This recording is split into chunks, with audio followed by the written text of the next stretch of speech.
You hear the music, you see the flashy promo clips, and there is on your screen Mike Tyson and Floyd Mayweather being pushed as the next massive exhibition event. Two of the biggest names in boxing history. Two completely different weight classes. Two totally different eras. Now being packaged together for one more giant payday. On the surface, it looks like pure spectacle.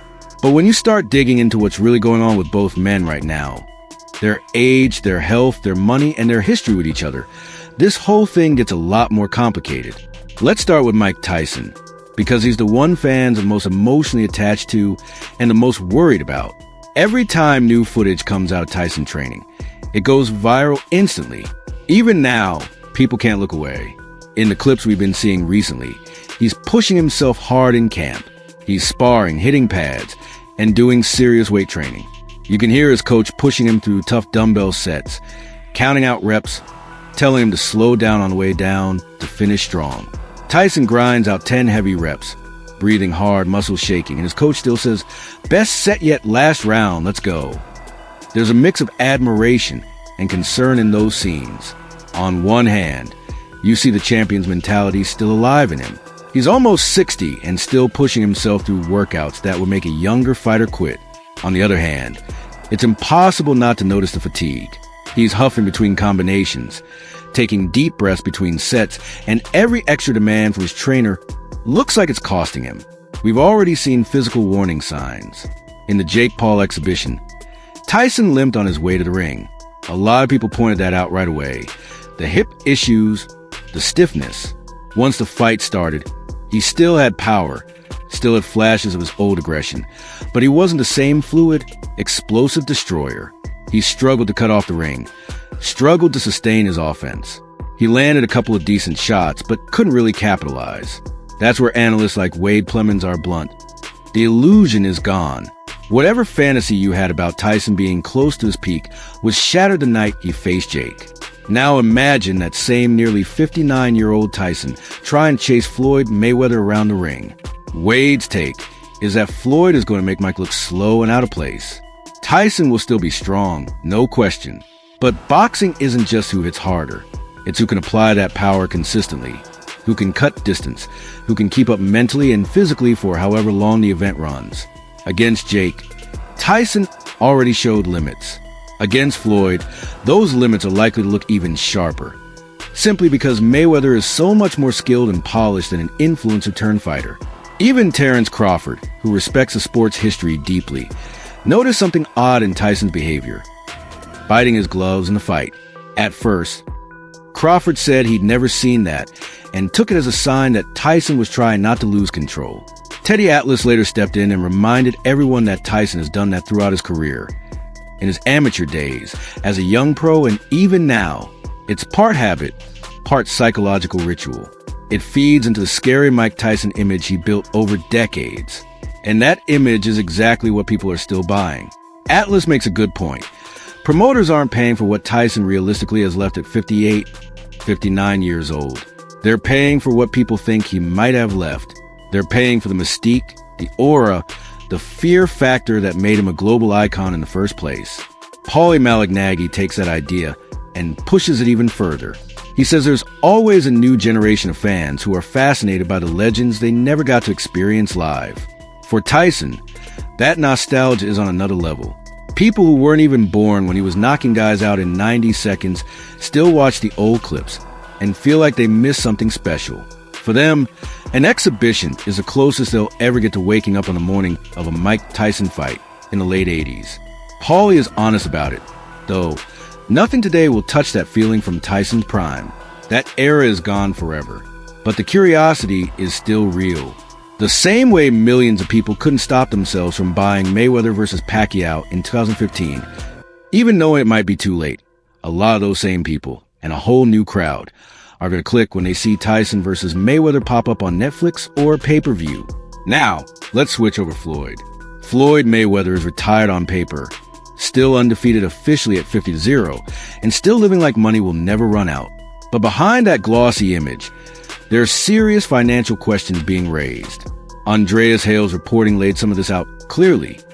Despite making hundreds of millions and topping Forbes' highest-paid athlete list from 2012 to 2014, Floyd has filed a massive lawsuit against Showtime and his former advisor Al Heyman. He's claiming misappropriated funds, financial fraud, breaches of duty. In short, that he was robbed of money he was owed. That lawsuit doesn't stop the bills from coming. Joe Rogan and others have pointed out repeatedly that Floyd's lifestyle is beyond lavish. It's not just a big house and a nice car. We're talking fleets of luxury cars, cases of diamond watches, private jets, and constant displays of cash. Every few weeks, there's another video of him opening a case full of jewelry, or showing off stacks of money like it's nothing, or flaunting the newest ultra-rare vehicle. That kind of performance has a price, and not just in likes and clicks. Rogan makes the point very simply. Even if you're the highest paid boxer ever, if you're constantly buying the latest watch and the latest car, that money can go faster than you think. Combine that with lawsuits, unpaid taxes, people around you who may not always have your best interests at heart, and suddenly the man who called himself Money Mayweather has to jump back into the ring more often than he planned. Floyd isn't stepping back into world title fights. He's too smart for that.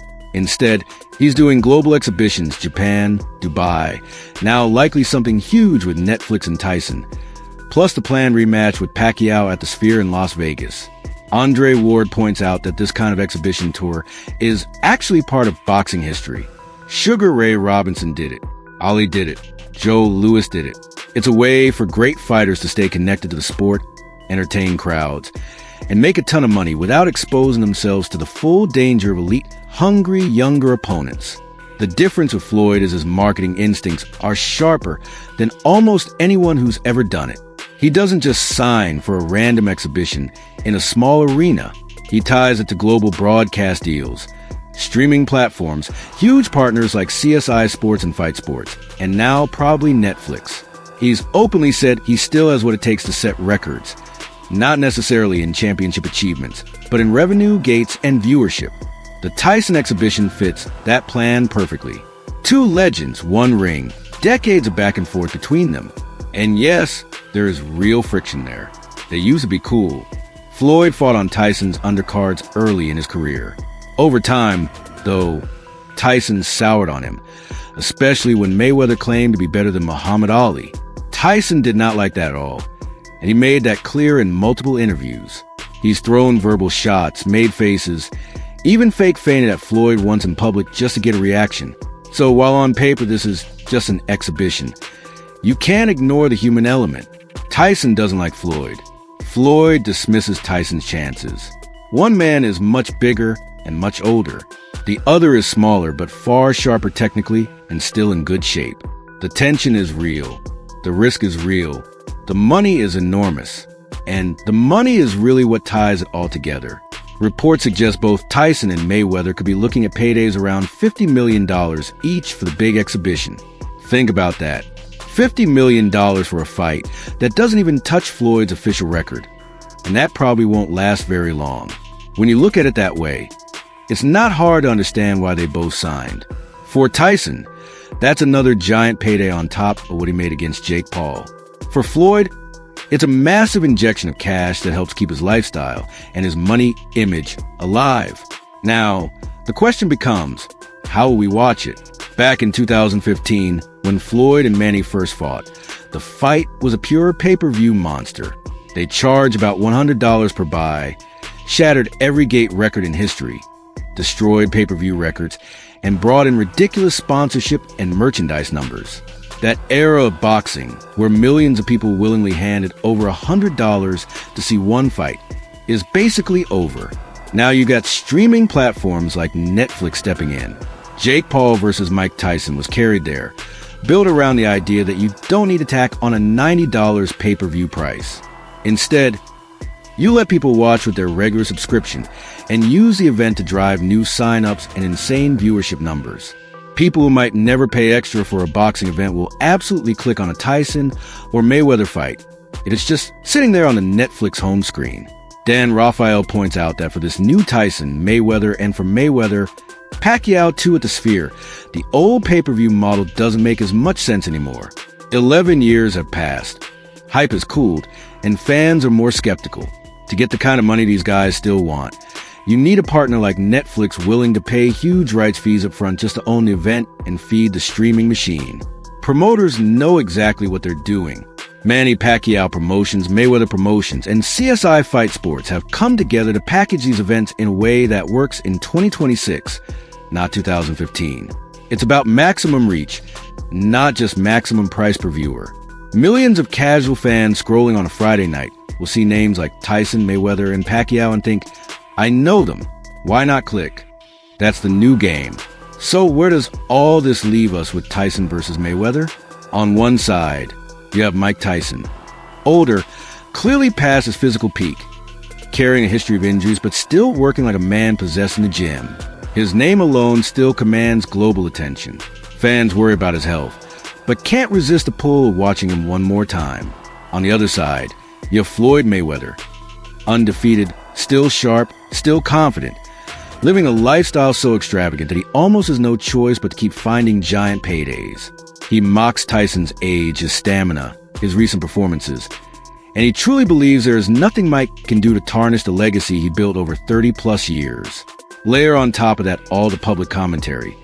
Joe Rogan calling the matchup crazy. Wade Plemons saying Floyd will embarrass Mike. Teddy Atlas reminding everyone that what's being sold is the idea of Tyson more than reality. Paulie Malignaggi talking about the power of nostalgia. Dan Raphael explaining why Netflix is the perfect home for this kind of event. And you get a very clear picture. This is not about finding out who the better prime fighter was. We already know that question doesn't even make sense across weight classes and eras. This is about business, image, pride, and curiosity colliding in one place. It's a reflection of where combat sports is right now. Half sport, half show, and always looking for the next way to turn big names into even bigger checks.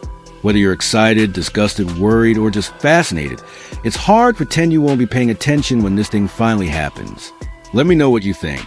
Is Mike Tyson versus Floyd Mayweather something you actually want to see? Or do you feel like both men should have stayed retired and left at that? Do you think Floyd dominates easily? Or are you secretly hoping Tyson lands one big shot just to shake everything up? If you follow these boxing exhibitions, nostalgia fights, and all the controversy around them, make sure you stick around. There's a lot more to unpack as this build-up continues.